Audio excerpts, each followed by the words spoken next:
থামো, তোমাদের বাপ বেটার প্রশ্রয়ে এটা ফাজিল হচ্ছে। আমার মান সম্মান কিচ্ছু রইল না। ঈশানের ফ্রেন্ডের মায়েরা আমার দিকে কিভাবে যেন তাকিয়েছিল, ছি। আমি অনেক এম্বারেসিং ফিল করেছি। এত এত বললাম চুপ করো, পাল্টা আমাকে বলে ওদের নাচ বন্ধ করতে বলো, ওরা ইয়াক নাচছে। ইমরান মেয়ের দিকে মেকি রাগ করে তাকিয়ে বলল, আম্মা এইসব করেছে নাচ, ভেরি ব্যাড। মা কষ্ট পেয়েছে না? ওরা নাচতে পারে না, স্টেজে কেন উঠেছে? ঈশান উত্তর দিল, ওদের ফুল হয়েছে ডল, নাচ শিখে ওঠা উচিত ছিল। মোনা ঈশানকে বকা দিয়ে বলল, প্রশ্রয় দেবে না ঈশান, প্রয়োজন হলে 2-4টা চড় থাপ্পড় দেবে, বেশি হচ্ছে। ম্যানার না শিখলে তো সমস্যা। হয়েছে মা, থামো, আমি দেখব। খাবার খেতে খেতে ঈশান উঠে ভাইয়ের পাশে চলে গেল। ভাইয়ের খাবার টেস্ট করবে। গোলাপি জামদানিতে মোনাকে চমৎকার লাগছে। ইমরান মোনার পাশে বসে কানের কাছে এসে ফিস ফিস করে বলল, অনেকদিন পর পূর্ণিমার চাঁদের দেখা পেলাম। মোনা খাবারের প্লেটে তাকিয়ে অধর কোণে হাসি রেখে বলল, আপনি কি আর এখন চাঁদ খোঁজেন? মেয়ে নিয়েই ব্যস্ত থাকেন। ও তাই? চাঁদ তো এখন আমার কাছে ধরা দেয় না। আমার আগের চাঁদই ভালো ছিল, মুখ ফুটে কিছু বলতে হতো না। এখন এর চাঁদ তো অমাবস্যার মতো মেঘে ঢাকা। আসতে বাচ্চাদের সামনে। এই যে এই বাহানাই, আর কিছু বলবোই না। ইমরান রাগ করে খাওয়ায় মনোযোগ দিল। মোনা হেসে ধীর আওয়াজে বলল, আজ রাতে চাঁদ আপনার। ঈশানের মাঝে বলে উঠল, পাপা, আমি ডলকে নিয়ে বাসায় চলে যাব। তুমি আর মা সরাসরি চলে যাবে ওখানে, তাই না? কালকের মিটিং আমি আর সোহান ভাইয়া অ্যাটেন্ড করে নিব। এনজয়। কোথায়? মা বলনি। মোনা মাথা নাড়ল। ইমরান অবাক হয়ে মোনার দিকে তাকাতেই বলল, সারপ্রাইজ। ইমরান হাসছে। কি ছিল সেই হাসিতে?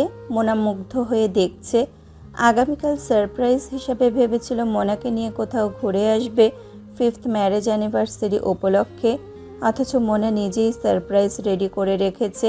যাওয়ার সময় ঈশানকে 2 টেবিল সামনে গিয়ে কাউকে সালাম দিতে দেখে মোনা আর ইমরান দাঁড়িয়ে পড়ল। অনন্যা আশাই করেনি এখানে ইমরান আসবে। ঈশান অনন্যাকে প্রশ্ন করল। আন্টি ভালো আছেন? অনন্যা আমতা আমতা করে বলল, হ্যাঁ, তুমি? ঈশান সাদা পাঞ্জাবি পরা বয়স্ক লোককে সালাম দিয়ে বলল, আঙ্কেল রাইট, আমি আন্টির ফ্রেন্ডের ছেলে। এই তো আমার পাপা এবং মা। ইমরান মোনা কিছুটা ইতস্তত বোধ করল। অনন্যার হাজবেন্ড হাত বাড়িয়ে হ্যান্ডশেক করলো ইমরানের সাথে। কথা শেষ করে বের হওয়ার সময় ঈশান অনন্যাকে বলল, আন্টি বাসায় আসবেন আঙ্কেলকে নিয়ে। Uncle, you are so smart and both. Mona ঈশানকে টেনে নিয়ে এলো।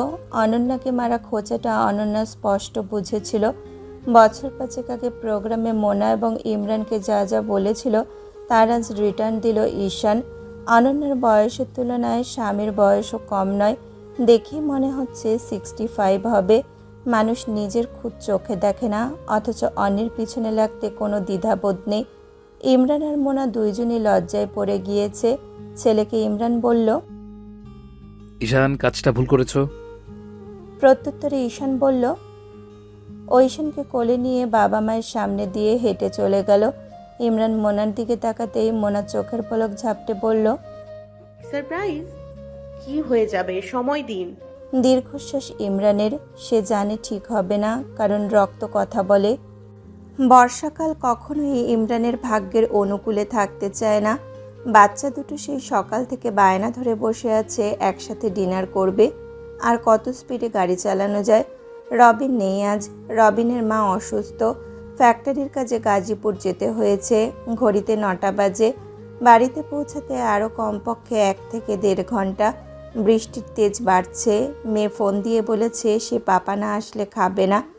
গাড়ি চালাতে চালাতে চোখ গেল রাস্তার পাশে বৃষ্টির পানি জমা ফুল গাছগুলোর দিকে। হালকা বাতাসে যেন লাল হলুদ ফুলগুলো উড়ছে। কিছুদিন আগে বিবাহবার্ষিকীতে মোনার দেওয়া সারপ্রাইজের কথা ভাবতেই ঠোঁটের কোণে আনমনে হাসি ফুটল। একান্ত কোলাহল মুক্ত একটা সন্ধ্যা। ঝিকিমিকি তারা জ্বলা আকাশের নিচে পুকুর পাড়ে রাত্রি পার করেছিল দুজন। অনেকটা সময় পর এভাবে গল্প করে নিজেদের ব্যক্তিগত সময়টাকে উদযাপন করেছে। রিসর্টে ঢুকতেই ইমরান বেশ অবাক হলো। রিসর্ট কম, গ্রামের বাড়ি বেশি লাগলো। চারিদিকে কুড়ে ঘর, শাপলা, পদ্ম পুকুর পাড়, জলাশয়, নারকেল বাগান, কলতলা, অন্য পাশে ছোট্ট একটা ঘন বিল, লম্বা তালগাছের ফাঁকে অর্ধচন্দ্র, মনোমুগ্ধকর পরিবেশ। কিছুটা নাস্তা সেরে বিশ্রাম নিয়ে দুজনে বের হলো শহরের বুকে ছোট্ট গ্রামীণ জগৎ দেখতে। মোনা আগ্রহ নিয়ে বলেছিল, ইমরান সাহেব আজ পাঞ্জাবি পরেন, আমিও শাড়ি পরবো। রিসর্টের পথ ধরে দুজন হাঁটতে হাঁটতে এগিয়ে গেল পুকুর পাড়ে। হ্যামক সদৃশ দোলনায় বসিয়ে দিল মোনাকে। ঝিরিঝিরি বাতাস গা ছুঁয়ে যাচ্ছে। মোনা ইমরানকে পাশে বসার আহ্বান জানালো। বসেই প্রশ্ন করলো, মেয়েরা কাঁদবে না তো? আপনার মেয়ে আমার চেয়ে স্ট্রং। ঈশান কি জানে এখানে আসবে? আজ রিসর্টে মিটিং অ্যাটেন্ড করব একটা ক্লায়েন্টের সাথে, এরপর আপনাকে সারপ্রাইজ দিব এটা জানে, এর বেশি কিছু জানে না। প্রশ্ন করে না, ছেলেটা নিজের মতো থাকে। বড় হয়েছে হয়তো তাই, তবে অনন্যার সাথে এমন ব্যবহার অনুচিত, একটু বুঝিয়ে বলবে। মোনা একপেশে হেসে বলে, ইমরান সাহেব, আমাদের ঈশান ছোট নেই যে ওকে এই ব্যাপার বুঝিয়ে বলবো, তবুও বলবো। তবে ওর মনে কিছু মানুষের প্রতি রাগটা গেঁথে আছে, সুযোগ পেলেই হাতছাড়া করতে নারাজ। তারই ফল মিসেস অনন্যার সাথে এমন ব্যবহার। আনমনে মোনার কথাগুলো ভাবছে, তিক্ত সত্য। ঈশান বড় হতে হতে অনেকটা গম্ভীর আর বেশ রকচটা স্বভাবের হয়েছে। ছেলেটা কঠিন পরিস্থিতি নিমেষে সামলে নিল। অপছন্দের ব্যক্তির এক অক্ষর কথাও যেন কানে তোলা পাপ ভাবে। সামলানোর ব্যাপারে মোনা ছাড়া কাউকেই তোয়াক্কা করে না। ইমরানের সাথে কম বেশি সব শেয়ার করলেও কিছু ব্যাপার বেশ এড়িয়ে চলে। হ্যামক থেকে উঠে পুকুরের পানির দিকে চোখ স্থির করল মোনা। চাঁদটা যেন জলজল করছে সবুজাব পানিতে। গাছের পাতার প্রতিচ্ছবি পড়ায় রাতের আধারে পানিতে সবুজে লাগছে। একটা মাটির ঢিল নিচ থেকে কুড়িয়ে পুকুরে ছুঁড়ে মারতেই পানিগুলো কেমন ছলাৎ ছলাৎ করে আন্দোলিত হলো। ইমরানের দিকে তাকিয়ে বলল, এমন সৌন্দর্য কখনো দেখেছি কিনা একদম মনে করতে পারছি না ইমরান সাহেব, গেলেই তো পারেন। ইমরান উঠে মোনার পাশে নারকেল গাছটায় ঠ্যাস দিয়ে দাঁড়িয়ে বলল, আমি বহুবার দেখেছি, ঈদে যখন গ্রামে যেতাম তখন হুলুস্থুল কাণ্ড বেঁধে যেত। শহর থেকে গেলেও কাদামাটি গায়ে মেখে নেমে পড়তাম পুকুরে। আব্বা আম্মা দুজনেই ছেড়ে দিতে এমন পরিবেশে। সময়টা খুব মনে পড়ে জানো তো মোনালিসা। আমার ছেলে মেয়ে দুটোকে সেই শৈশব দিতে না পারার প্রচন্ড আক্ষেপ। গ্রামের বাড়িটা এখন জনমানবহীন। বলা সহজ, গেলেই সবকিছু গোছাতে হবে। সবচেয়ে বড় কথা, সম্পর্কগুলো অনেক সুন্দর আছে, গেলে যদি তা ওনারা ঠিকভাবে একসেপ্ট না করে। বিপদে তো কেউ পাশে ছিল না। আজ প্রতিষ্ঠিত ইমরান বলতে সবাই অজ্ঞান।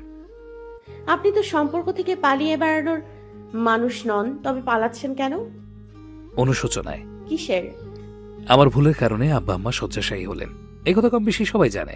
বাড়ি গেলেই আমার মনে পড়বে অনেক স্মৃতি। ভুলে যান সব। ভালো স্মৃতি মনে রেখে খারাপগুলোকে দূরে ঠেলে দিন, দেখবেন আবার জীবনে সুখ ধরা দিচ্ছে। মাথা নাড়ল। খানিকটা হেসে ইমরান বলল, জানো মোনালিসা, আমার খুব হিমালয় যাওয়ার শখ ছিল। ক্যাম্পিং, হাইকিং সব করেছি একটা বয়স অবধি। আমি ছিলাম মুক্ত পাখি। এরপর নিজেই নিজের পায়ে শেকল বাঁধলাম। লোকে বলে না, সুখে থাকলে ভূতে গেলে। আমারও তাই হয়েছিল বুঝলে। এখন সাধ্য আর সুযোগ দূরেই আছে, কিন্তু সময়টা আর হলো না। খুব করে চাইতাম কটা দিন প্রকৃতির টানে হারাবো। স্বামীর দিকে চেয়ে আছে মোনা। মানুষটা এত ইচ্ছে চাপা দিয়ে রেখেছে। মেয়েলি হাত দুটো দ্বারা জড়িয়ে ধরে বলল, যান, ঘুরে আসেন হিমালয়। আমি অনেক খুশি হব, একটা ইচ্ছে পূর্ণ করুন। পাগল আমি? বয়স আছে নাকি এখন? যদি কখনো চাই ইনশাল্লাহ তোমাকে নিয়ে যাব। ডলার একটু বড় হোক, ঈশানের গতি হোক, এরপর বুড়ো বুড়িতে ঘুরতে বেরিয়ে যাব, কেমন? আমি বুড়ো, তুমি বুড়ি নও মোনালিসা। এতটুকু বলেই হাসছে ইমরান। মোনা রাগ করার ভান ধরে বলে, আপনি সব সময় এমন করেন। আপনি বুড়ো হলে তো আমিও বুড়ি হব। আমি কি যুবতী থাকবো নাকি? তুমি আমার কাছে আমার অনন্ত যৌবনা মোনালিসা, যাকে দেখতে দেখতে মধ্য বয়স থেকে বার্ধক্যে পরিণত হচ্ছে, যার সৌন্দর্য ও ক্ষমতা নিকট বাকি সব তুচ্ছ ইমরানের কাছে। তাহলে সেদিন যে বললেন মোনালিসা, তুমি আগে থেকে পচা হয়ে যাচ্ছ। হ্যাঁ তাই তো, আমাকে সময় না দিলে বলবো না? দাও না কি সময়। সেদিন দেখলাম রাতে নতুন ডিজাইন নিয়ে বসেছ, আর আমি একটু কাছে গিয়ে আদর করতে চাইলাম, আমাকে তাচ্ছিল্য করে বললে দূরে যান। ভুলিনি আমি সেসব। মোনা চোখ রাঙিয়ে বলল, ও মা, সব দোষ আমার। তার আগে যে আমাকে রাগিয়ে তুলেছেন তা বললেন না কেন? কেন আমাকে বললেন যে মনিকা বেলুচ্ছি সুন্দর? সুন্দরকে সুন্দর বলবো না? মোনা চিৎকার দিয়ে বলল। ইমরান সাহেব। এই এক ইতালিয়ান তারকার নাম শুনলে মোনা সব সময় রেগে যায়। ইমরান রাগানোর জন্য বারবার বলে, আজও একই কাজ করেছে। মোনা যখন রেগে যায় ইমরান তখন বেশ মজা পায়।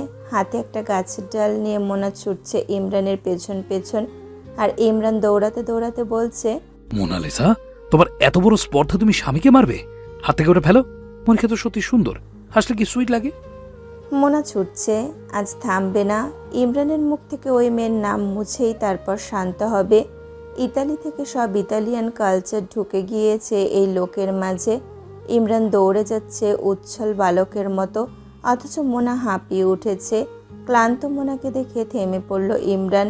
ইমরানের বুকে এসে ধাক্কা খেল মোনা। হাত থেকে ডাল ফেলে দিল ইমরান। ঘেমে যাওয়ায় চুলগুলো কানের পাশে গুজে দিল প্রেয়সীর। গেয়ে উঠল, যদি হিমালয় হয়ে দুঃখ আসে এ হৃদয়ে, সে কিছু নয় শত আঘাতেও, নিঃস্ব যে আজ তার আবার হারানোর ভয়। মোনার কপালে ওষ্ঠ ছুঁয়ে বলল, পাগলি, মনিকা বেলুচির বয়স এখন 60।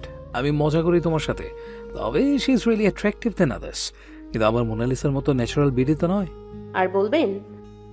না, আর বলবো না, কিন্তু সুন্দরের প্রশংসা করবো না। আবার? ইমরান হাসছে, জোরে হাসছে, প্রতিধ্বনিত হচ্ছে। মোনা দেখছে, মোনার ঠোঁটেও হাসি, প্রাপ্তির হাসি। এই ইমরানকে নিজের করে পেতে কত স্বপ্ন দেখতে হয়েছে, কত রাত না ঘুমিয়ে কাটিয়েছে, কত প্রহর প্রতীক্ষায় কাটিয়েছে। গাড়ির সামনে কিছু একটা এসে পড়তেই ইমরান ব্রেক কষল। সুখের ভাবনা থেকে বেরিয়ে সামনে তাকিয়ে দেখে একটা গাছের ডাল। ঝড়ের দিনে রাস্তায় গাড়ি চালাতে এই মুসিবত। ছোট ডাল। গাড়ি পুনরায় স্টার্ট করতেই গড়িয়ে পড়ল ডালটা। কিছু দূর এগিয়ে যেতেই দেখলো কারা যেন দাঁড়িয়ে আছে। কোনো কপতি মনে হলো। গাড়ি সামনে নিতেই দেখতে পেল একটি দোকানের পাশ দেওয়ালে গা ঘেঁষে দাঁড়িয়ে আছে একজন গর্ভবতী এবং পাশে একজন পুরুষ। নিজের জীবনের বীভৎস সেই রাত ভেসে উঠল চোখের সামনে। না ভেবে বেরিয়ে এলো দরজা খুলে। ছুটে গিয়ে সামনে গিয়ে প্রশ্ন করতেই জানতে পারল নারীটির লেবার পেন উঠেছে। রাস্তায় দাঁড়িয়ে গাড়ির জন্য অপেক্ষা দুজনের। এই ঝড় বাদলের রাতে কোনো গাড়ির দেখা পাওয়া অসম্ভব বটে। বিন্দুমাত্র সময় অপচয় না করে দুইজনকে গাড়িতে ওঠার অনুরোধ জানালো। হাসপাতাল অবধি পৌঁছে দেওয়ার যে মানবিক দায়িত্ব। যুগলদের চোখে মুখে কৃতজ্ঞতা ফুটে উঠেছে। রাত 12:20। মুখ ফুলিয়ে বসে আছে বাড়ির সবাই। গেট দিয়ে ঢুকলো কালো মোটর গাড়িটা। সকলের দৃষ্টি সদর দরজায়। পা টিপে দরজা দিয়ে ঢুকতেই দেখে বাড়ির ড্রয়িং রুম সাজানো। কিছুটা অবাক হলো। মনে মনে ভাবলো নিশ্চিত কোনো বিশেষ দিন আজ ভুলে গিয়েছে। টেবিলে বসে আছে বাড়ির সব সদস্য, সাথে অতিথি আছে নয়ন, রিক্তা এবং নাহিয়া। কান ধরে গুটি পায়ে ঢুকতে ঢুকতে বলল, এবারের মতো মাফ করে দাও প্লিজ, একটু হাসপাতালে গিয়েছিলাম, এর মাঝে বৃষ্টি। এতটুকু শুনে সকলের রাগ পড়ে গেল। ঐশান এবং ইতু ছুটল ইমরানকে ধরতে। দুজনে ঝাঁপিয়ে পড়ল কোলে। বাকিরাও ব্যতিব্যস্ত হয়ে পড়ল হাসপাতাল শুনে। চেয়ারে বসে দেরি হওয়ার কারণ জানাতেই সকলে কিছুটা আশ্বস্ত হলো। মোনা ফ্রিজ থেকে একটা কেকের বক্স এনে সামনে রেখে বলল, নিন, কেটে বাচ্চাদের একটু খাওয়ান। ওদের পেটে দানা পানি পড়েনি, এই আশায় যে কখন পাপা আসবে আর কেক খাইয়ে দেবে। কিসের কেক? ঈশান আর সোহান পপার্স ফাটাতেই সমস্যারের শুভেচ্ছা ভেসে এলো। ইমরান চমকে উঠল। নিজের জন্মদিন ভুলে গেল। প্রতি বছর এই দিনটা ব্যস্ততায় কাটায়, নতুবা বাবা মায়ের কবর জিয়ারত করে। পরিবারের সকলের উচ্ছ্বসিত চেহারা দেখে হেসে বলল, বুড়ো বসে জন্মদিন পালন করছো আমার? ব্যাপারে কেমন যেন। সোহান বলে উঠল, মামার জন্মদিনের আবার বুড়ো জোয়ান কি? আপনি আমাদের কাছে সবসময় এবার গ্রিন। ইমরান হাসছে। কেক কাটা শেষ করে সবাই খেতে খেতে মজা করছে। আজ নয়ন চুপচাপ। ইমরান বেশ লক্ষ্য করলো নয়নের নীরবতা তার পছন্দ নয়। নয়ন যেখানেই যাবে আসর মাতিয়ে রাখবে, এটাই হবে তার কাজ। তা নয় আজ একেবারে নীরব। প্রশ্ন করল, নয়ন, তোর কি হলো? আচ্ছা, তো নীরব কেন? নয়ন খেতে খেতে ইমরানের দিকে তাকিয়ে বলল, জানিস বন্ধু, সন্ধ্যা থেকে ভাবছি তোকে বিশেষ কি উপহার দিব। সবাই বেশ ভালো ভালো উপহার দিয়েছে তোর জন্য। মিনহাজ ভাই থেকে পরামর্শ চাইলাম। ভাই বলে সব শার্ট প্যান্ট আর পারফিউম ব্র্যান্ড, ওগুলো কমন, আমার পছন্দ হলো না। নিজ থেকে একটা জিনিস নিলাম, তোর পছন্দ হবে কিনা তাই ভাবছি। ইমরান সহাস্য জবাব দিল। হবে না কেন? অবশ্যই হবে। তোরা যাই দিবি, সেরা উপহার আমার জন্য। এর মাঝে রিক্তা বলে উঠল, কি এমন বিশেষ উপহার আনলে? কই দেখলাম না তো। আমি নিজেই তো এখানে এসে জানলাম আজ জন্মদিন ইমরান মামার। আরে ওটা পার্সোনাল উপহার। ইমরান খাবারের পর আমাকে 10 মিনিট সময় দিস। ইমরান মাথা চাকিয়ে সায় দিল। এর মাঝে খাবার পর্ব শেষ। স্টাডি রুমে বসেছে নয়ন এবং ইমরান। নয়নের দিকে অবাক দৃষ্টিতে তাকিয়ে আছে। টেবিলের সামনে নয়নের দেওয়া উপহার। এ যাবৎকালের এমন উপহার কেউ দিয়েছে কিনা ইমরান হলপ করে বলতে পারছে না। এর চেয়ে বড় কথা, কেউ কখনো দেওয়ার সাহসটুকুও করবে না। নয়ন দুপাটির সব কটা দাঁত দেখিয়ে বলল, বন্ধু, এই ডিভাইসে আমার সব প্রিয় গান আছে তোর নিয়ে। যেমন ধর, কালো কোকিল কলঙ্কিরি কালি লাগাইলো, কালো জলে কুচলা তলে, কালা আমার হাতের কাকন, ওরে কালাচান সহ সব। তোর যখনই মন চাইবে চাবিটা ঘুরাবি আর ইঁদুরটা নাচবে আর বিলাইটা ধরার চেষ্টা করবে। ইউনিক না গিফটটা? এই গিফট অর্ডার দিয়ে চায়না থেকে বানিয়ে এনেছি আরো আগে। কখন দিব বুঝতে পারছিলাম না, আজ মোক্ষম সময় মনে হলো। কত খাটুনি গিয়েছে। সিম্বলাইজ করতে চাইলে করতে পারিস। বিড়ালটা মোনা আর ইঁদুরটা তুই ভাবারতে। ইমরান হতভম্ব। এই উপহার সবার সামনে নয়ন খোলেনি। এটা ইমরানের জন্মভাগ্য। কি উপহার দিল এটা? একটা বিড়াল থাবা দিয়ে ইঁদুর ধরার চেষ্টা করে, সুইচ অন করে চাবি ঘোরালো, আর সেই সাথে গান বাজে। নির্বাক দৃষ্টিতে চেয়ে আছে বন্ধুর দিকে। নয়ন সহসা বলে উঠল, এটা লাইভও আছে। টেবিলের পাশে থাকা বড় একটা ঝুড়ি বের করে ঢাকনা উল্টাতেই ভেতরে পার্সিয়ান ব্রিডের একটা বাদামি বিড়াল ম্যাও ম্যাও করছে। ইমরান সাথে সাথে উচ্চারণ করলো, ইয়া আল্লাহ, আর কি দেখাবে? নয়ন বলল, ইঁদুর ধরতে চাইলাম বন্ধু, কিন্তু ভয় লাগে। পর যদি বাচ্চাগুলার জিনিস কাটে। মোনা তো আমাকে আস্ত রাখবে না, তাই আপাতত বিড়াল দিয়ে চালিয়ে নে। ইমরানের ক্রোধান্বিত চোখ দেখে নয়ন ঢোক গিলে বলল, এভাবে তাকাচ্ছিস কেন? আরো আছে গিফট, ওগুলো মোনাকে দিয়েছি। পারফিউম আর সানগ্লাস, কিন্তু এটা স্পেশাল তাই তোকে পার্সোনালি দিলাম। এই বিড়ালের একটা নাম দিয়েছি, ইমো। নামটা সুন্দর না? তোর নামের সাথে মিল আছে কিন্তু। চেয়ার ছেড়ে ইমরান উঠে গিয়ে স্টাডি রুম থেকে বেরিয়ে এসে দেখলো তার রুমে সবাই আছে। ওকে দেখে সকলে দাঁড়িয়ে পড়ল। নয়ন পিছু ছুটল। রিক্তার দিকে তাকিয়ে ইমরান বলল, রিক্তা, নয়নের উপহার দেখেছো আমার জন্য এনেছে যে? রিক্তা ঘাবড়ে গেল আওয়াজ শুনে। আমতামতা করে বলল, জি মামা, মোনা দেখালো মাত্র। ওটা নয়, ও আমার জন্য বিড়ালের বাচ্চা এনেছে। আরেকটা তো নাই বললাম। উপস্থিত সকলে ঘাবড়ে গেল। ভাগ্যিস বাচ্চারা রুমে নেই। মোনা ফিক করে হেসে বলে, ভালোই তো, বিড়াল আমার পছন্দের। নয়ন হি হি করে হেসে বলে, এই তো আমার মেয়েটা খুশি হয়েছে। তুই শুধু শুধু এমন করিস। ইমরান মৃদু ধমকে মোনাকে বলল, তুমি তাল দেবে না ওকে। আর রিক্তা, 2 দিন পর আমি নয়নের জন্য রিটার্ন গিফট পাঠাবো, আমার শেপার্ডের কুইনকে। নয়ন কুকুর ভীষণ ভয় পায়। শেপার্ড থেকে 10 হাত দূরে থাকে। সেখানে বাসায় একটা দানব কুকুরের রানী পাঠাবে ভেবে চিৎকার দিয়ে উঠল। না না দোস্ত, আমি বিড়াল নিয়ে যাব। কুইন পাঠাস না। আমি তো তোর ভালোর জন্য এনেছি মুখে। আইরিন বলল। ইমু কি? ইমরান কথা কেড়ে নিয়ে বলল, ওর বেড়ালের নাম। সাহস দেখেছো? ইনডিরেক্টলি আমার নামে রাখলো। নো প্রবলেম, আমিও শেপার্ড কুইন নয়নাকে পাঠাচ্ছি। রিক্তা যত্ন করতে পারবে না? যদিও আমি জানি তুমি কুকুর পছন্দ করো। অবশ্য আমি একজন লোক দিয়ে দেবো যত্নের জন্য। তুমি শুধু মাঝে মাঝে নয়না আর নয়নকে নিয়ে হেঁটে আসবে। মোনা হো হো করে হাসতে হাসতে বলে। নয়না, রিক্তা মুখ টিপে হেসে বলল, জি মামা, অবশ্যই। নাহিয়াও পছন্দ করে অ্যানিমেল, কোনো সমস্যা নেই।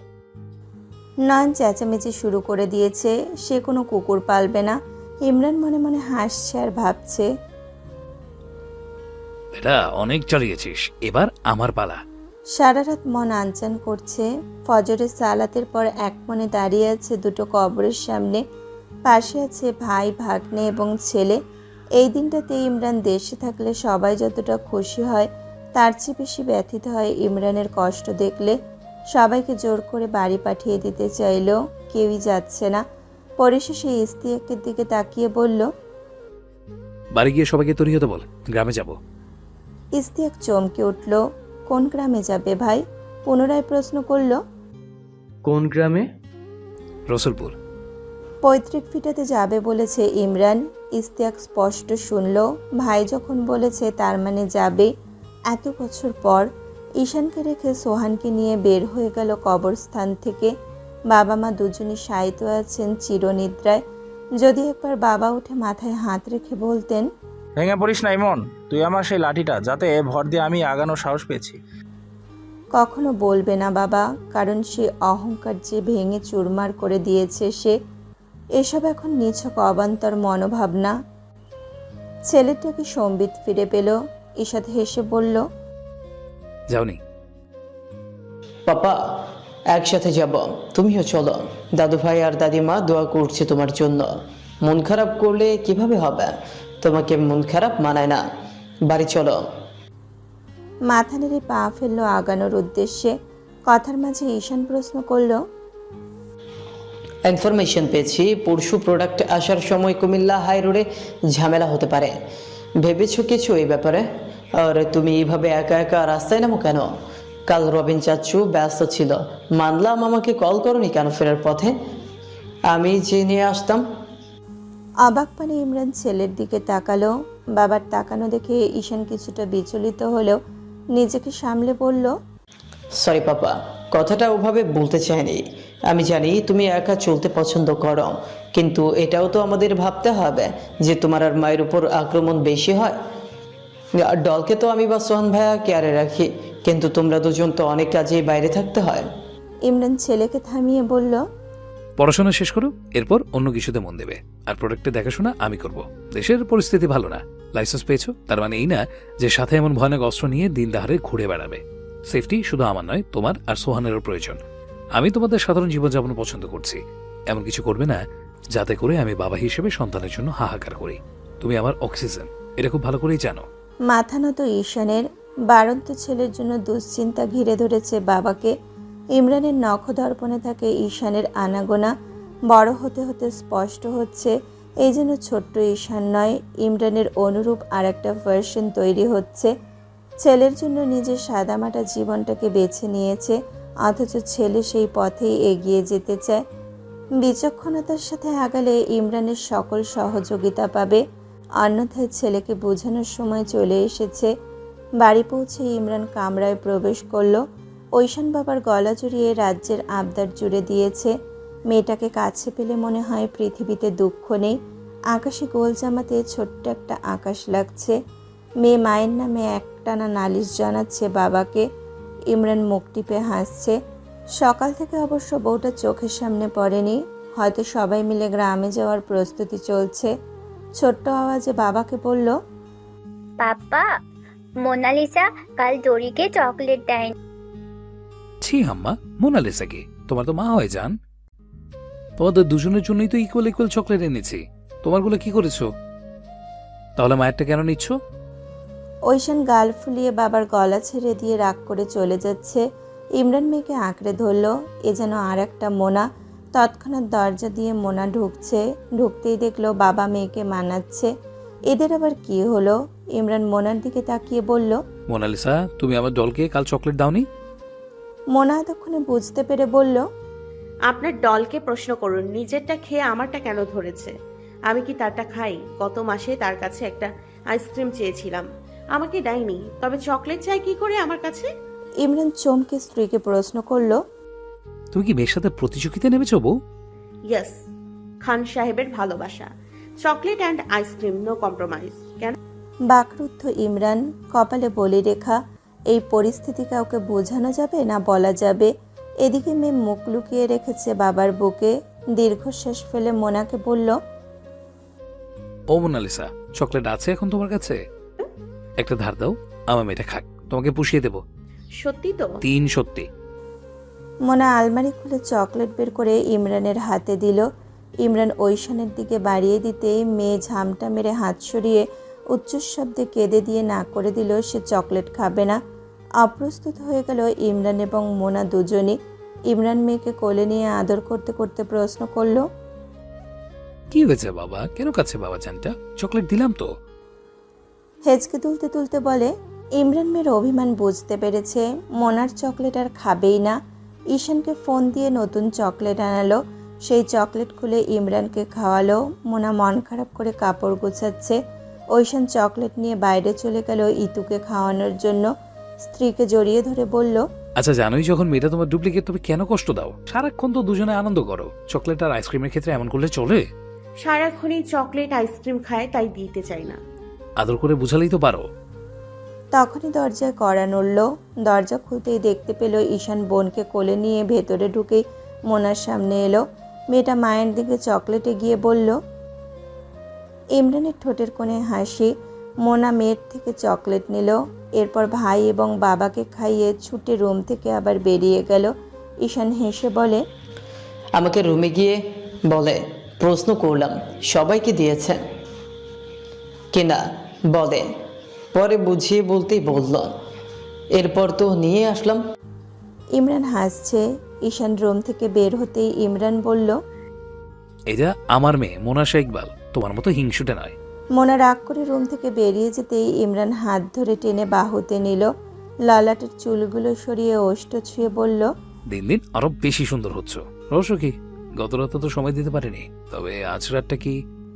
আমরা গ্রামে যাচ্ছি। এলোমেলো কথা ছাড়ুন, যেতে দিন, তৈরি হব। গ্রামের আবহাওয়ায় প্রেম বেশি জমে। চাঁদোয়া রাতটা আজ মোনালিসার নামে।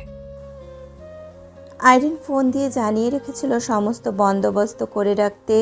ইমরান আসবে শুনে সবাই যে যার জায়গা থেকে আজ একত্রিত হওয়ার উদ্দেশ্যে রওনা হয়েছে। পুরনো রেশ অনেকটাই ভুলে গিয়েছে। মানুষ আশায় বাঁচে, সুখে থাকার আশায়, কখনো বা সুখে রাখার আশায়। সুখ কিসে? কারোর সুখ টাকায়, কারোর সুখ কাছের মানুষকে ভালো রাখার, আর কারো সুখ অন্যের মুখে হাসি ফোটানোতে। রসুলপুর জমিদার বাড়ি দেখতে পাঠানগড়ের মতো ছোট নয়। এই বাড়ি ঐতিহ্য বহন করে বুড়িগঙ্গার পাড়ের গ্রাম। জসিমউদ্দিনের অনবদ্য চরিত্র আসমানির গ্রামের নাম ছিল রসুলপুর। আসমানির কথা ভাবতেই মনে পড়ে যায় সেই কবিতা যা জসিমউদ্দিন 1 পয়সার বাঁশিতে লিখেছিলেন। আসমানিরে দেখতে যদি তোমরা সবে যাও, রহিমউদ্দিন ছোট্ট বাড়ি রসুলপুরে যাও। বাড়ি তো নয়, পাখির বাসা। ভেন্না পাতার ছানি, একটুখানি বৃষ্টি হলেই গড়িয়ে পড়ে পানি। সেই বিখ্যাত কবিতা যার মধ্যে দিয়ে আজ পুরো দেশ চেনে আসমানিকে। এই রসুলপুর সেই রসুলপুর নয়, তবে দুই রসুলপুরের সৌন্দর্যই অতুলনীয়। গাড়ি চলছে রসুলপুরের উদ্দেশ্যে। কাছাকাছি যেতেই ইমরান গাড়ির উইন্ডো খুলে পেছনে তাকালো। যা বোঝার বুঝে গিয়েছে, কন্ট্রোলের বাইরে চলে গিয়েছে। আর মাথা না ঘামিয়ে সম্মুখে তাকালো। গাড়ি থামলো বাড়ির সদর দরজায়। সকলে মিলে গেট পেরিয়ে ভেতরে প্রবেশ করছে। ইমরান পিছিয়ে ছেলে এবং ভাগ্নের দুহাত ধরে আটকে দিয়ে ওদের নিয়ে আড়াল হলো বাড়ির ঝোপের দিকে। দুজনকে বকা দিয়ে বলল, এই জন্য তোমাদের বলছিলাম না গাড়িতে আসো, বাইকে আসার কি প্রয়োজন ছিল? ঈশান ভ্রুকুচকে বলল, পাপা তুমি দিন দিন পাষাণ হয়ে যাচ্ছ। দেখো হাত দিয়ে রক্ত ঝরছে আর তুমি আমায় বকা দিচ্ছ। মাকে কি বলবো? ইমরান ধমক দিয়ে বলল, যাও তোমার মাকে গিয়ে বলো যে মা, আমি মারপিট করেছি রাস্তায়, এরপর আমিও দেখতে চাই তার প্রতিক্রিয়া। ঈশান দমে গেল। সোহান অসহায় মুখ করে বলে, মামা গাড়িটা আমাদের গাড়িগুলোকে ফলো করছিল।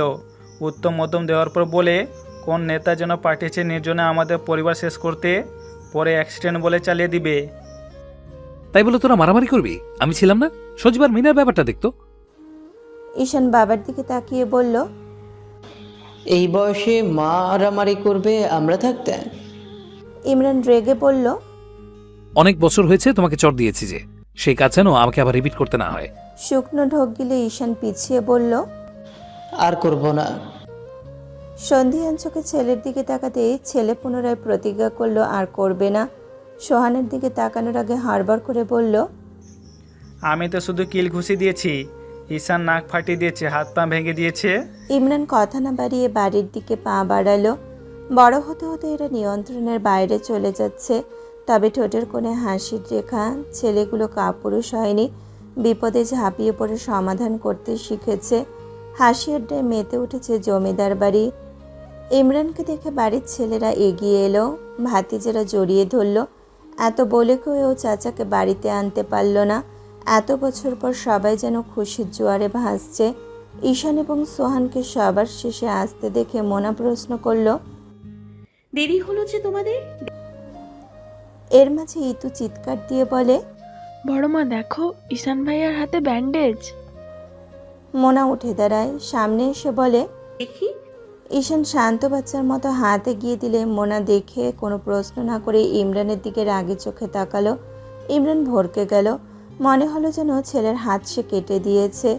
ইমরান মোনার তাকানো দেখে ঈশানের দিকে চোখ পাকিয়ে তাকালো।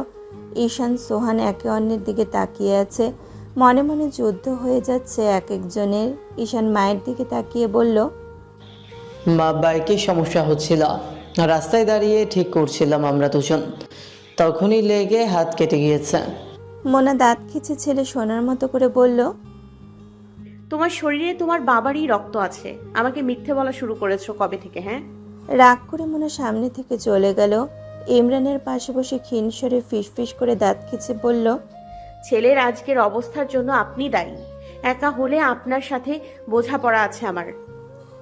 ইমরান মুখে হাসি রেখেছে সবাইকে দেখানোর জন্য, ধীর আওয়াজে বলল, হ্যাঁ তাই তো, সব অগাছা দায়ভার আমার, কিন্তু প্রশ্রয় তোমার ছেলে প্রথমবার 4 বছর আগে মা থেকেই প্রথম পেয়েছিল। যাই বলুন না কেন, আপনার আজকে খবরই আছে। উঠে গেল মোনা ইমরানকে ঠান্ডা হুমকি দিয়ে। সব কিছু তার উপর দিয়ে যায়। আগের চেয়ে বেশ সুস্থ আছে মিনহাজ, নিয়ম করে মেডিসিন নিতে হচ্ছে। ব্যাপারটা মিরাকেল নয়, স্বাভাবিক, খুব স্বাভাবিক। মহান আল্লাহ চেয়েছেন তাই সুস্থ হয়েছেন মিনহাজ। এখনও মনে পড়ে ভয়ঙ্কর প্রতিটি রাত। আল্লাহ তার একমাত্র সন্তানকে একেবারে এতিম করে দেননি। মেয়েটা বড় হয়েছে, বিয়ে হয়েছে, সংসার করছে এবং মা হয়েছে, তবুও সে বাবার রাজকন্যা। কিছুক্ষণ আগে নাতনির সাথে কথা হলো, পুরো মোনার ছোট ভার্সন। অনেক দিন পর আলমারি থেকে স্ত্রীর ছবিটা বের করে চোখের পানি ফেলছে। সব আছে অথচ প্রিয়তমা স্ত্রী নেই। মানুষ দ্বিতীয় বিয়ে করার সাহস জোগায়, অথচ সে পারল না। মা এখনও চায় ছেলে এই সংসারে সংসারই হোক, অথচ মিনাজের বারবার মনে হয় মায়েশার জায়গা কেউ নিতে পারবে না, অপূরণীয়। মায়েশা হয়তো বাস্তবে নেই, তবে মিনহাজ তাকে মনের মাঝে আজন্ম বাঁচিয়ে রেখেছে। কখনো সিদ্ধান্ত নিতে সমস্যা হলে রাত জেগে আপন মনে স্ত্রীর সাথে আলাপ করেছে। অদ্ভুতভাবে ভালোবাসার শক্তির এত টান যে সকালে তার মন সমাধান খুঁজে পেয়ে গিয়েছে। বহুবার হয়েছে এমন। মোনা ইমরানের বিয়ে নিয়ে মনের মধ্যে উঁচু নিচু অনেক সিদ্ধান্ত ওঠানামা করেছে। এক পর্যায়ে তার অশান্ত মনে আল্লাহ শান্তি ঢেলে দিলেন। স্বপ্নে দেখলেন স্ত্রী মায়েশাকে, ইঙ্গিত দিলেন ইমরানের সাথে মেয়ের জোট বাঁধার। জীবন সংগ্রামে মিনহাজ জিতে গিয়েছে, কত কথা কত মানুষ শুনিয়েছে, অথচ পাশে ছিল গুটি কতক মানুষ। মেয়েটা ভালো আছে, এই শান্তি। এছাড়া বাড়ির প্রতিটি মানুষ বেশ হাসি খুশিতে দিন কাটাচ্ছে। বোনটা বাইরে থেকে ফোন দেয়, বোনের একটা ছেলে আছে, ফোন দিয়ে মামার সাথে আদো আদো বলিতে কথা বলে। এই তো সুখ। বাড়ির চারপাশটা নীরবে হেঁটে হেঁটে দেখছে, কত আবেগ স্মৃতি এই বাড়ি ঘিরে। বাবা মাকে মনে পড়ছে, একটার পর একটা সিগারেট শেষ করছে। বাবা মারা যাওয়ার দিনের কথা মনে পড়ল। দূরে সরিয়ে রেখেছিল সবাই ইমরানকে, ছুতে পারেনি বাবাকে। চোখ বুঝলো বাবা অভিমান নিয়ে, চিরদোষী বানিয়ে গেল ইমরানকে। গাছপালা পুকুরের কারণে পরিবেশ বেশ শীতল, ছায়া ঘেরা বাড়ি। সন্ধ্যা নেমেছে বহু আগে। রাতে সালাত আদায় করলো গ্রামের মসজিদে। সবার সাথে দেখা করে বাড়ি ফিরতে ফিরতে বেশ রাত। একসাথে খাবার খেয়ে বাড়ির আলোচনা কক্ষে পুরুষরা সবাই কিছুক্ষণ গল্প সল্প করলো। রোমে ঢুকতেই ভ্রু কুচকে সামনে তাকালো। ইমরানকে দেখে না তাকিয়ে পাশ কেটে চলে গেল। বেশ অবাক হলো। অন্যদিন হলে বলতো, ইমরান সাহেব কালো পাঞ্জাবি আর সাদা চাদরে আপনাকে মানিয়েছে। অথচ আজ ফিরেও তাকায়নি। নিজেকে একবার আয়নায় দেখলো, না বেশ মানানসই লাগছে। তবে বউটার কি হলো? মোনার পরনে কালচে খয়েরি রঙা বেনারসি কাতান মায়ের। এই শাড়ি ইমরান চেনে, শরীর জুড়ে সব গয়না, হয়তো এখানকার রাজকীয় সাজ। তবে এভাবে ইমরানকে কারণ ছাড়া উপেক্ষা করার কারণ হেতু খুঁজে পেল না। ইমরান এগিয়ে গিয়ে প্রশ্ন করল। ছেলেমেয়েরা কি ঘুমিয়েছে? এবারও প্রশ্নের উত্তর দিল না। ভীষণ আশ্চর্য হলো। কোমরবন্ধনে ঝুমঝুম করে বাজছে, নাকে পড়েছে চেন টানা নোলক, চুরির শব্দ তো কানে বাজছেই। আজকের সাজ ইমরানের জন্য নয় স্পষ্ট, হয়তো বাড়ির সবাই এভাবে সাজিয়েছে প্রথমবার এই বাড়িতে পা রাখাতে। পালঙ্কে বসে ইমরান দ্বিতীয় প্রশ্ন করল। মোনালিসা, কথা বলছো না কেন? কি হয়েছে? রুমের বাতি নিভিয়ে চুপচাপ এই ভারী গয়না শাড়ি সব পরেই শুয়ে পড়ল। ইমরান চরম মাত্রায় আশ্চর্য হয়ে অধর হালকা করে বলল। এসব পরে কেউ ঘুমায়? কি করছো? আমার অপরাধ কি? ফোনের দিকে তাকিয়ে দেখলেও মেসেজ এসেছে নয়নের। মোনা রেগে আছে কেন দেখ। ঈশানকে বুকে ঘুম পাড়িয়েছে, ঈশানের সাথেও কথা বলেনি। সন্ধ্যা ঈশানকে খুব বকা দিয়েছে, ঈশান ফোনে বলল। প্রিন্স, ঘুমিয়েছো? না পাপা, ঘুম আসছে না। কি হয়েছে? মা বকেছে কেন? অনেকগুলো কারণ। নিজের দোষেরটা খেয়েছি, সাথে তোমার দোষেরটাও। কিভাবে? মা বুঝতে পেরেছে পাপা আমি কোনোভাবে বিজনেসে ইনভলভ হয়েছি, তাই খুব বকা দিয়েছে। আমাকে কড়া করে বারণ করেছে যেন তোমার অস্ত্রের বিজনেসে যোগ না দিই। আর তোমার দোষেরটা হচ্ছে তুমি স্মোক করেছো, মা দেখেছে। ডলকে অনেক বকেছে আজ, ও কেঁদে কেঁদে ঘুমিয়েছে। হয়তো ঢাকা থাকলে আজ মারও খেত। আমাদের সব রাগ ওর উপর তুলেছে। ঠিক আছে। কিছুক্ষণ শান্ত থেকে ঈশান বলল। সরি পাপা, মা আজ অনেক কষ্ট পেয়েছে। এটা আমাদের দুজনের প্রাপ্য, বলতে পারো শাস্তি। দুজনেই চেয়েছি তোমার মাকে ভালো রাখতে, অথচ দুজনেই নিজের অজান্তে কষ্ট দিয়েছি। ঘুমিয়ে পড়ো, আমি দেখছি। ওকে পাপা। ইমরান রুমে প্রবেশ করতেই দেখল মোনা নীরবে শুয়ে আছে। বারান্দার দরজা আটকে শুয়ে পেছন থেকে দৃঢ়ভাবে জড়িয়ে ধরল মোনাকে, নিজের সাথে মিশিয়ে বলল। প্রতিজ্ঞা করছি একটাও ছুবো না। শান্ত মোনা অধর ছোঁয়ালো মোনার উন্মুক্ত পিঠে। ব্লাউজের পেছনটা বেশ বড়। সহধর্মিনীর মাঝে প্রতিক্রিয়া দেখতে না পেয়ে আষ্টে পৃষ্ঠে ধরল। এবারও পাথরের মতো পড়ে আছে রমণী। রেগেই বলল। ভালো হচ্ছে না মোনালিসা, কথা বলো। জোর করে মোনাকে নিজের দিকে ফেরালো। চোখ বন্ধ মোনার। এত রাগ করেছে। দুগাল হাতের আঁচলে তুলে বলল। ঘুমের ভান করো না তো। আমার স্পর্শ এত অনুভূতিহীন নয় যে তুমি প্রতিক্রিয়া দেখাবে না। চোখ খোলো, কথা ছিল আজকের রাতটা আমাদের। কথা তো অনেক কিছু ছিল, কখনো সিগারেট না ছোঁয়ার কথা ছিল। তা কি মানা হয়েছে? ছেলেটাকে নিজের মতো মাফিয়া বানানোর প্রয়োজন ছিল না তো। মাফিয়া হলাম কখন? কম তো কিছু না। এত সাধারণ জীবন যাপনের মাঝে আতঙ্কে থাকতে হয় কখন কে কিভাবে আক্রমণ করে। মেয়েটা বড় হচ্ছে, কদিন পর ওর নিরাপত্তা নিয়ে প্রশ্ন উঠবে। সামলে নেবো ইনশাল্লাহ। বিজনেস তো লিগ্যাল, অন্যায় তো করছি না। সে যেসব বৈধতা নিয়েও কঠিন জীবন পার করতে হয়, এমন বৈধতা গ্রহণ না করাই শ্রেয়। বিজনেস ছাড়তে বলছো? না, ছেলেকে দূরে রাখতে বলছি। সময় হয়নি ওর এখনো। যা করবেন ওর 25-এর পর করুন। পড়াশোনা শেষ করুক, ম্যাচুরিটি আসুক, রাগ নিয়ন্ত্রণে আনুক। আপনি মাথা ঠান্ডা রেখে সব ডিল করতে পারলেও ছেলে অল্প কিছুতেই চট করে রেগে যায়। এতে নিজের ক্ষতি ডেকে আনে। আজও হাত কেটে বসে আছে। চট করে চোখ খুলল। সোজা সাপটা প্রশ্ন। হাসার মতো কি বললাম? দেখছি ছেলেকে জন্ম না দিয়েও এত ভালোভাবে বোঝো কি করে। এজন্যই হয়তো ঈশান তোমার না। ওটা কথা ঘোরাবেন না। ঔষান আমার পেটের, ঈশান না। ওর দিকে আমার যত্ন, খেয়াল এবং অবজারভেশন সবসময় বেশি থাকে। মায়েরা সব পারে। কথা শেষ করে মোনা ঘুরে যাবে, ইমরান জোর করে আটকে দিল। ক্রোধ নিয়ে মোনা বলল। ঈশানের প্রবলেমটা সলভ করেছি, আপনারটা হবে না। ক্লান্ত আমি, ঘুমোতে দিন। অথবা ট্রলিতে আরো 2 প্যাকেট দেখেছি, তার মজা নিন রুম থেকে বের হয়ে। ইমরান উঠে গিয়ে ট্রলির পকেট থেকে দুটো নিয়ে দুমড়ে মুচড়ে বিনে ফেলল। পুনরায় শুয়ে বলল। ফেলে দিয়েছি। শুভরাত্রি। এত স্পর্ধা আমাকে উপেক্ষা করার? মোনাকে চেপে ধরে আলতো হাতে নাকের নোলক খুলে দিল। একধারে কানপাশা, গলার সীতা, বিনুনি কাটা, হাতের মান্তাসা, চূড়া সব খুলে পাশে রেখে ললাটে অধর ছোঁয়ালো। চক্ষু নিমিলিত মোনার। ওষ্ঠ ছিল নয়নজোড়া। নিখুঁত নাক এবং প্রিয়ার কোমল অধরে মেলালো অনমনীয় অধর। অধর ছেড়ে চুপটি করে আছে। চোখ খুলছে না মোনালিসা। বুকের মাঝে ধুকপুক করছে তার। ঠোঁট কামড়ে হাসছে ইমরান। দুলাইন গাইল, একটু যদি তাকাও তুমি, মেঘগুলো সোনা, আকাশ খুলে বসে আছি, তাও কেন দেখছো না? চোখ খুলল ইমরান পত্নী। আজকের জন্য শেষ বাক্য আওড়ালো প্রেমিক পুরুষ। ইমরানের উত্তালতা উপেক্ষা করার ক্ষমতা মোনালিসার আগেও ছিল না, এখনো হয়নি, ভবিষ্যতেও হতে দিব না। তুমি ইমরানের খসখসে প্রকৃতির এক পশলা বৃষ্টি, আমার দ্বিতীয় প্রহর। গলায় মুখ ডুবালো ইমরান। আবেশে চোখ বুঝল মোনা। অধরে হাসি ফুটিয়ে মনে মনে বলল, নির্লজ্জ মন আমার, অধৈর্য ভালোবাসা আপনার, উপেক্ষা করার অপশনই থাকে না দুটো। জমিদার বাড়ির শুনশান বাসঝাড়ে নেমেছে অধিকতর হিংস্রতা। এইখানেই বডি প্যাকেট করা শেষ। জায়গাটা ধুয়ে মুছে চকচকে করা হলো। সকালের সূর্য জানতে পারবে না আজ রাতের নৃশংসতার কথা। 3টে সাদা বডি প্যাকেট, জিপার লক করা হলো।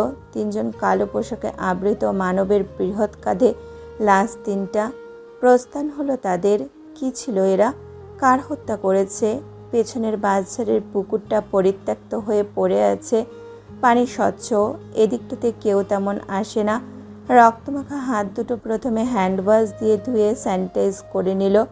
বাকি 4 জনের দিকে তাকিয়ে বলল, যতবার অশুভ দৃষ্টি পড়বে আমার অস্তিত্বে, ততবার সমূলে উৎপাদিত হবে। কাজ এমনভাবে করতে হবে হাতে যেন প্রমাণ লেগে না থাকে। Got it? সমস্যার উত্তর এলো, ইয়েস স্যার। বাবার বুকের উপর উপর হয়ে শুয়ে আছে ঐশান। মোনার ডাকাডাকিতে চোখ খুলে মেয়েকে উঠিয়ে দিল। নাস্তা টেবিলে খেতে খেতে সবার আড্ডা জমে উঠেছে।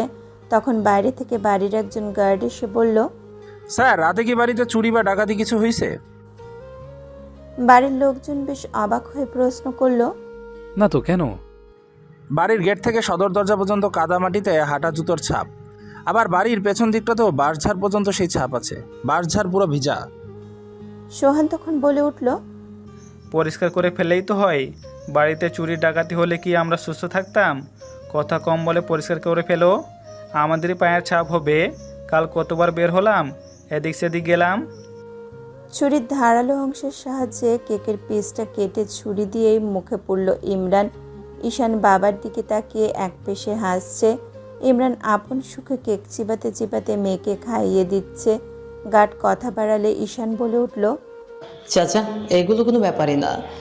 কত পায়ের ছাপ পড়বে, কত জায়গা ভিজবে, আমরা তো কিছুদিন থাকবো। আপনি চোখ বন্ধ করে পরিষ্কার করানোর ব্যবস্থা করুন।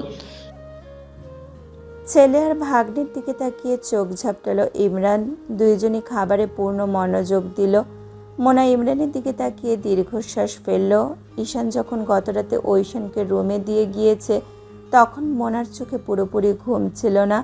এই পায়ের ছাপ এদের 3 জনের, মোনা নিশ্চিত। হয়তো রাতে 3 জন হাঁটতে বেরিয়েছে।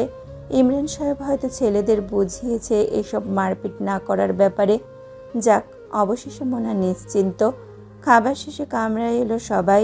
তখন মোনা ইমরান এবং ঈশানকে ধন্যবাদ দিয়ে বলল, কাজটা তোমাদের।